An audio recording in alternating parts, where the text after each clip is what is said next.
রাসূল সাল্লাল্লাহু আলাইহি সাল্লাম বলছেন, আমি কি তোমাদের একটা কাজের কথা বলে দিব না, যাতে পাপ মিটে যায়, মান বেড়ে যায়, পাপ মিটে যায়, মান বেড়ে যায়। বলেন না সেটা কি আল্লাহ নবী? পাপ মিটে যাবে, মান বেড়ে যাবে।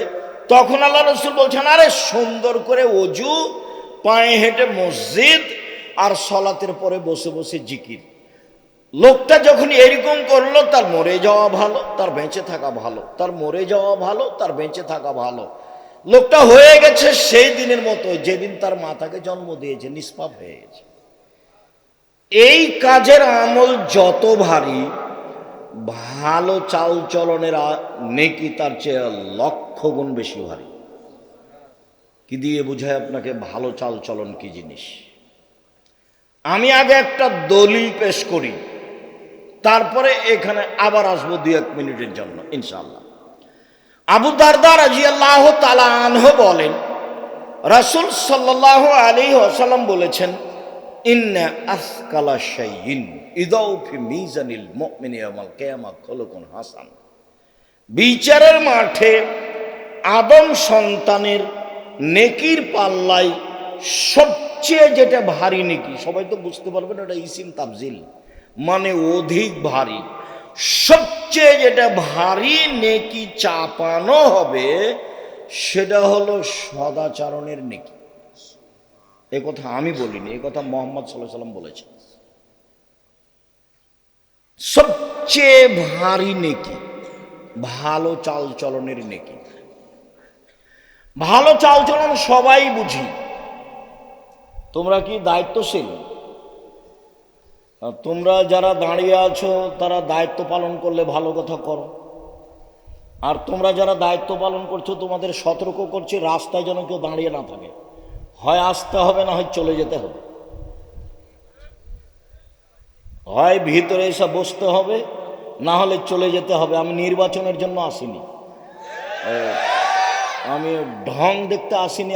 আপনার যদি অনুকূলে হয় থাকেন, আমি আপনার জন্য এসেছি। যদি আপনার অনুকূলে না হয়, রাত অনেক হয়ে গেছে, বাড়ি যান। আপনি এখানে গল্প করছেন কেন? নিজেকে পশু প্রাণী মনে করছেন কেন? আমি তো আপনাকে পশু প্রাণী মনে করিনি, আপনাকে তো আমি মানুষ মনে করছি, এবং আমি আপনার জন্য এসেছি। আপনাকে আমি অন্তর থেকে ভালোবাসি। আপনি আমার দিনী ভাই, আপনি আমার দিনী বোন। আমি আপনার জন্য এসেছি, আপনার কিছু না কিছু উপকার করবই করবো ইনশাআল্লাহ। আপনি নিজেকে মানুষের পরিচয় দিয়ে বসেন, দেখেন আমি আপনার উপকার করতে পারি কিনা, ইনশাআল্লাহ করব।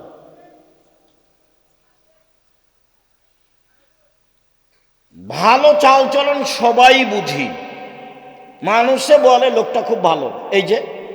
মানুষে বলে তার ব্যবহার খুব ভালো, এই যে। মানুষে বলে খুবই খারাপ, ওর সাথে যায় না, ওর সাথে থাকেন না, ছেলেটা খুব খারাপ, লোকটা খুব খারাপ, এই যে মানুষও বুঝে। বাস্তব দেখবেন যে এখানে মোড়ে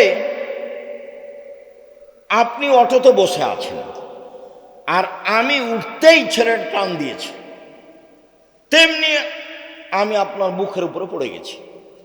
তখন আপনি বলছেন, বসেন বসেন বসেন, কোনো সমস্যা নেই, বসেন বসেন, কোনো সমস্যা নেই। একটু পরে আর একটা অটোতে একজন বসে আছে, আরেকজন উঠে না বসতে ও টান দিয়েছে। তখন ও একবারে ওর উপরে হুমড়ি খেয়ে পড়ে গেছে। তখন বসে থাকা লোকটা বলছে, চোখ নাই, চোখ নাই, দেখতে পান না, হিসাব করে গাড়িতে ওঠেন না, বিবেচনা নেই। কোনটা ভালো লাগলো আপনাকে? তাহলে আমরা সবাই ভালো চাল চলন বুঝি, ভালো চাল চলন খুব দিনের মতো বুঝি। এবার বুঝলাম যে ভালো চাল চলন সবাই বুঝি, আর এটাও অবগত হলাম যে নেকির পাল্লায় সবচেয়ে ভারী নেকি ভালো চাল চলনের নেকি। এমন কোনো ইবাদত নাই পৃথিবীতে যার নেকি ভালো চাল চলনের নেকির মতো ভারী হতে পারে। দুনিয়াতে 2টা তাসবিহ আছে, তার নেকি ভারী, তবে সবচেয়ে ভারী নয়।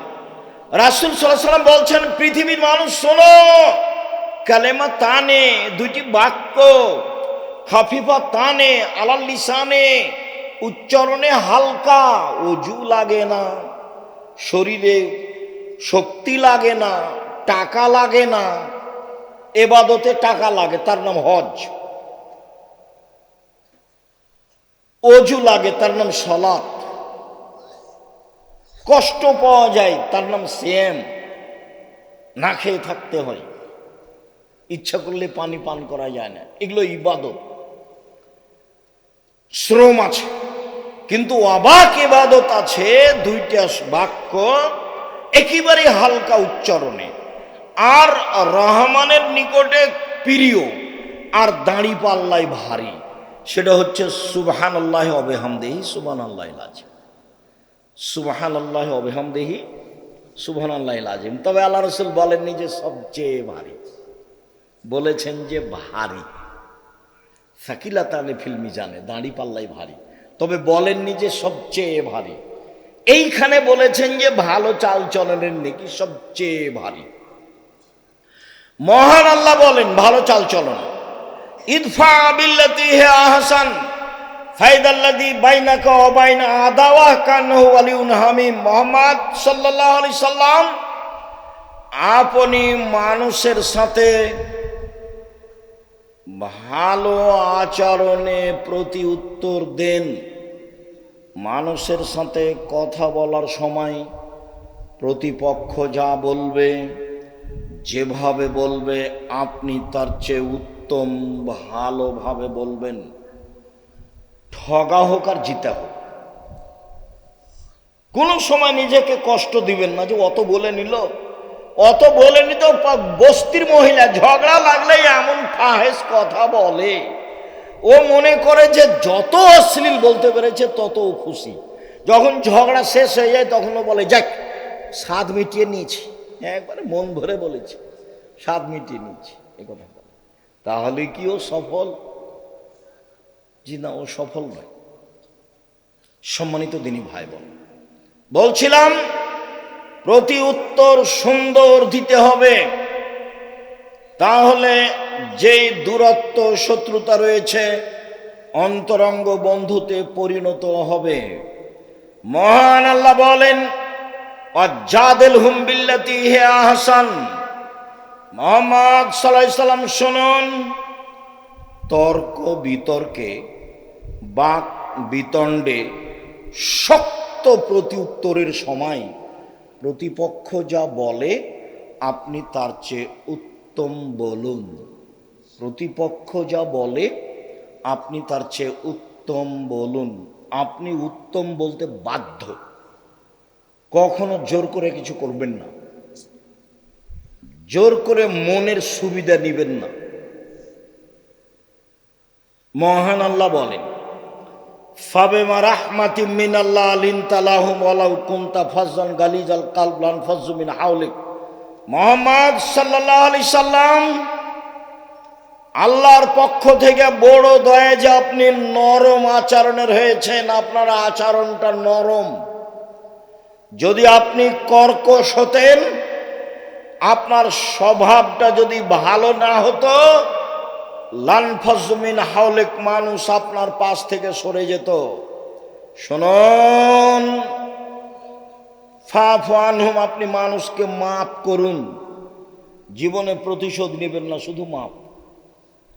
প্রতিশোধ নেই, শুধু মাপ। দেখা যাক কি হয়, কত লস হয়। শুনুন, ওয়াস্তাগফির লাহুম, আপনি মানুষের জন্য ক্ষমা চান। আপনাকে গালি দিয়ে যে পাপ করেছে, আপনি পাল্টা বলুন আল্লাহ, ও আমাকে গালি দিয়ে পাপ করেছে, তুমি তাকে ক্ষমা করে দাও। প্রতিপক্ষর সিম গাছ, আপনার সিম গাছ প্রতিবেশীর ছাগলে কেটে দিয়েছে, একবারে সিম ধরবে এই সময়, তখন প্রতিপক্ষ কিছু গালি দিয়েছে, তো আপনার স্ত্রীও গালি দিয়েছে। তখন আপনি বাড়িতে আসতে আপনার স্ত্রী আপনাকে বলেছে, তখন আপনি বলেন তাকে গিয়ে যে আপনার ছাগলে আমার সিম গাছ খেয়ে নিয়েছে, এই জন্য আমার স্ত্রী আপনাকে কিছু বলেছে, তাই আমি ক্ষমা চাইতে এসেছি। পারবেন? ইনশাল্লাহ। চুপ হয়ে গেলেন যে। আজকে এখান থেকে উঠে বড় ভাইকে ক্ষমা করে দিতে হবে, ওরই কারে গন্ডগোল হয়েছে, কথা হয় না অনেক দিন থেকে। আর আপনার মায়ের সাথেই ছেলে, তোমার মায়ের সাথে তোমার চাচি যেটা বড়, ওর সাথে আর কথা হয় না। গন্ডগোল কিন্তু তোমার চাচির কারণেই হয়েছে। তোমার মাকেই ক্ষমা নিতে হবে, আজকেই নিতে হবে, আজকেই। এবং নির্বাচন করতে গিয়ে যত মানুষের বদনাম করেছ 24 ঘন্টার মধ্যে ক্ষমা নিতে হবে। আর জীবনে এগুলো কাজ করিও না, এই কাজে আসিও না। উপার্জন একটা বাছাই করো, প্রয়োজনে বাদাম বিক্রি, প্রয়োজনে কলা বিক্রি, এই পথে আসিও না, এই পথ জায়েজ নয়। মহান আল্লাহ বলেন, আল্লাযীনা ইনফিকুনা ফিস সাররাই ওয়াজ যাররাই ওয়াল কাযিবিনাল গায়জ ওয়াল আফিনা আনিন নাস। পৃথিবীর মানুষ, 3 শ্রেণীর মানুষ জান্নাত পাবেই। এক, সচ্ছল অসচ্ছল অবস্থায় দান করে যে। 2, রাগকে দমন করে যে। 3, মানুষকে মাফ করে যে। এরা জান্নাতে যাবেই। রাগ দিয়ে কাজ নেবেন না। লাইসা সাদীদু বিসুরা, আছাড় দিয়ে ফেলে দিতে পারলে।